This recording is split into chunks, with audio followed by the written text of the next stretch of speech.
नमस्कार साथियों, कैसे हैं आप? उम्मीद करता हूँ आप सभी अच्छे होंगे, सकुशल होंगे और पिछली वीडियो में जो भी मैंने बताया उसको आपने ध्यानपूर्वक सुना होगा, पढ़ा भी होगा और उम्मीद करता हूँ आपको समझ भी आया होगा। और अगर नहीं भी आया है तो आप मुझे कमेंट बॉक्स में बताएं तो मैं आपको समझाने की पुनः कोशिश करूँगा। अच्छे से आपको फिर से समझाया जाएगा। जो भी कॉन्सेप्ट आपको समझ में नहीं आता है आप मुझे बता सकते हैं। और अधिक जानकारी चाहिए तो वीडियो की स्क्रीन पर आपको मैं अपना नंबर शो कर रहा हूँ, आपको कॉल करके आप पूछ सकते हैं।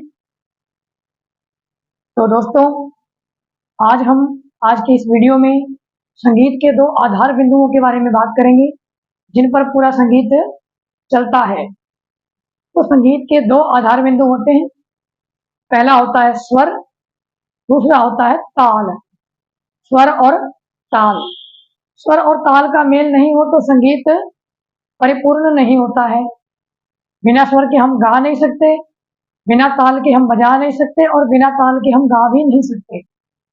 क्योंकि संगीत में अगर बेसुरा गाएं तो शायद चल भी जाए, और बेताला दोस्तों कहीं पर भी नहीं चलता है। बेताला कहीं पर नहीं चलेगा। अगर आप स्वर के बिना गा रहे हो, जिसको स्वर का नॉलेज नहीं है, वो तो आपकी इस बात को एक्सपेक्ट कर लेगा, मान लेगा शायद आप ठीक गा रहे होंगे।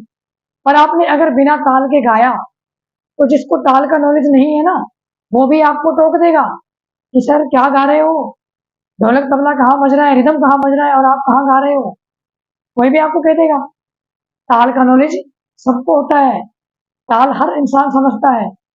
बीट कैसे बज रही है, गाना कैसे चल रहा है, गाना ऊट पटांग चल रहा है, बेसुरा हो रहा है, बेताला हो रहा है। आजकल इतना नासमझ कोई नहीं है दोस्तों। इसलिए सुर और ताल दोनों संगीत की दुनिया में एक अहमियत रखते हैं, इसलिए स्वर और ताल जरूरी है। अब मैं आपको छोटी छोटी दो परिभाषाएं बताता हूँ स्वर और ताल की। तो हम अपने बोर्ड की तरफ चलते हैं, आपको मैं बोर्ड पर लेके चलता हूँ, वहां आपको समझाता हूँ स्वर और ताल की परिभाषाएं क्या है, ताकि आप इजीली उनको नोट कर सकें। तो चलिए मैं आपको बोर्ड पर लेके चलता हूँ और नोट करते हैं। तो दोस्तों, हम लोग आ चुके हैं अपने बोर्ड पर। अब हम समझेंगे संगीत की स्वर और ताल की परिभाषाएं। तो मैं यहाँ लिख रहा हूँ, आप लोग इन्हें देखिए। सबसे पहला पॉइंट,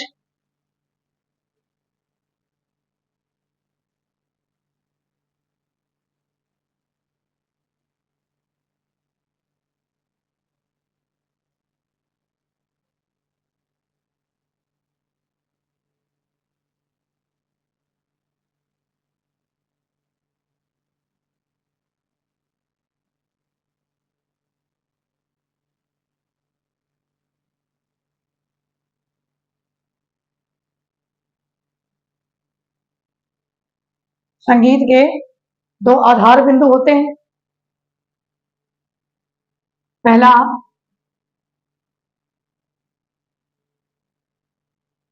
स्वर, दूसरा ताल। पहला स्वर, दूसरा ताल। तो अब एक एक करके दोनों की परिभाषाओं को जानेंगे। चलिए पहले हम स्वर की परिभाषा जानते हैं।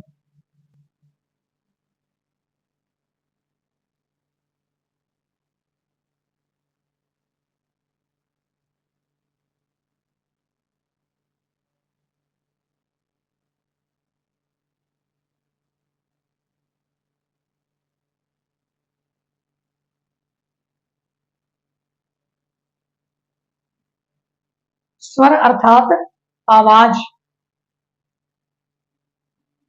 थोड़ा विस्तृत जानकारी दूंगा इसकी।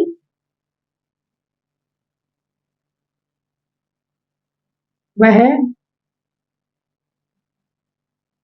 कर्णप्रिय, यानी कानों को प्रिय लगने वाली, जो कानों को अच्छी लगे, वह कर्णप्रिय ध्वनि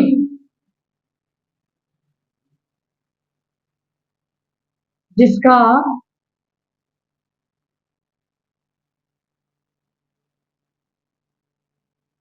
उपयोग संगीत के लिए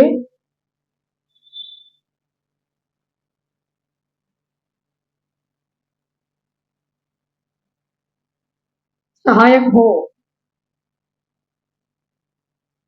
वह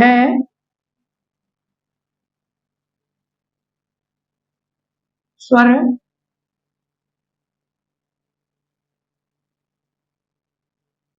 कही जाती है।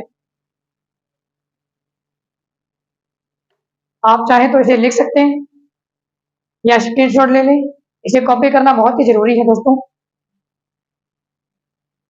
नेक्स्ट परिभाषा है ताल।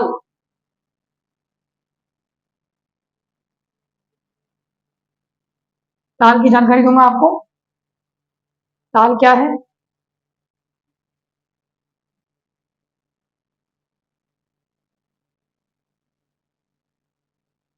समय के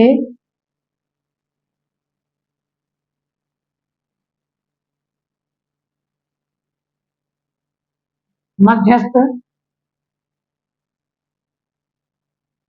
अंतराल को मापने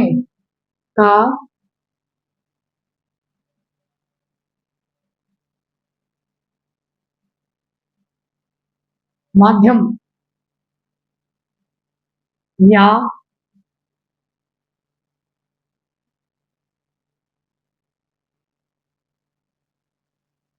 संसाधन ताल कहलाता है। समय के मध्यस्थ अंतराल को मापने का माध्यम या संसाधन ताल कहलाता है। आप इसे देख लें और नोट कर लें।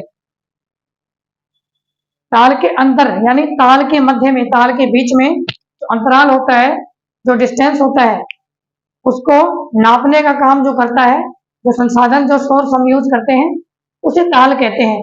फॉर एग्जाम्पल वॉच, घड़ी, जिसमें आप समय देखते हैं, वो ताल को मापने का एक संसाधन यानी समय को माप रही है। वो समय को माप कर बताती है ना आपको, अभी 2 बज गए, अभी 4 बज गए, अभी 4:15 हो गए, अभी 3:30 हो गए, अभी 4:45 हो गए। तो वो समय को नाप कर आपको बता रही है। उसकी 1 मिनट की सुई होती है, 1 घंटे वाली सुई होती है और 1 सेकंड वाली सुई होती है। वो आपको नाप कर एक एक चीज, एक एक मिनट, एक एक घंटा आपको बताती है, एक एक सेकंड आपको बताती है कि अभी इतने घंटे, इतने मिनट और इतने सेकंड हो रहे हैं। तो वो आपको माप कर बताती है। तो वो ताल मापने का एक संसाधन, वो एक ताल से चल रही है। एक टाइम पीरियड के बाद ही अगली सुई, मान लीजिए पहली सुई अगर 12 पर है तो राइट 1 घंटे बाद ही 1 पर आएगी। ऐसा नहीं है कि 15 मिनट में ही 1 पर आ जाएगी या 1.5 घंटे बाद 1 पर आएगी, ऐसा नहीं है। और कीजिए स्कूल के, विद्यालय के टाइम पीरियड लगते हैं ना, 30 मिनट, 35 मिनट, 40 मिनट का जो भी पीरियड होता है, स्कूल का पीरियड लगता है। पीरियड की बेल फिक्स होती है, सेट की जाती है कि नेक्स्ट 40 मिनट के बाद ही अगली बेल लगेगी, पीरियड चेंज होगा। ऐसा तो नहीं है एक पीरियड 20 मिनट का कर दिया, एक पीरियड 30 मिनट का कर दिया, एक पीरियड 50 मिनट का कर दिया, ऐसा तो नहीं है। सभी पीरियड इक्वल है, 40 मिनट के ही है। तो सभी पीरियड 40 मिनट के हैं, 40 मिनट के बाद ही बेल लगती है। तो वो क्या है, उसके अंदर भी एक ताल फिक्स है। और हम चलते हैं, हम अगर चलते हैं स्टेप बाय स्टेप, उसके अंदर भी ताल होती है, हमारे चलने में भी ताल है। चलते हैं ना, तो एक कदम, दूसरा कदम, तीसरा कदम, चौथा कदम, पांचवा कदम, जितना समय हम एक कदम को रखने में लगाते हैं उतना ही समय हम दूसरे कदम को रखने में लगाते हैं। इसमें भी एक ताल है, समझिए। अब मान लीजिए मैं हाथ से कुछ बीट करता हूं,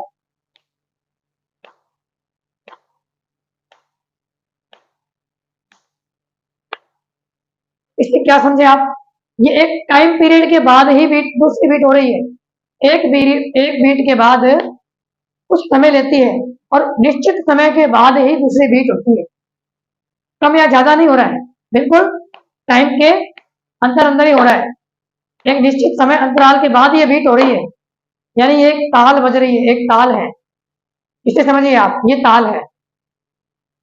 इसमें भी आपको अगर समझ में नहीं आता तो मुझे बताइएगा, मैं फिर आपको समझाऊंगा। एक बार नहीं 10 बार, चाहे मुझे ये वीडियो 10 बार बनानी पड़े, इस टॉपिक पर आपके लिए बनाऊंगा।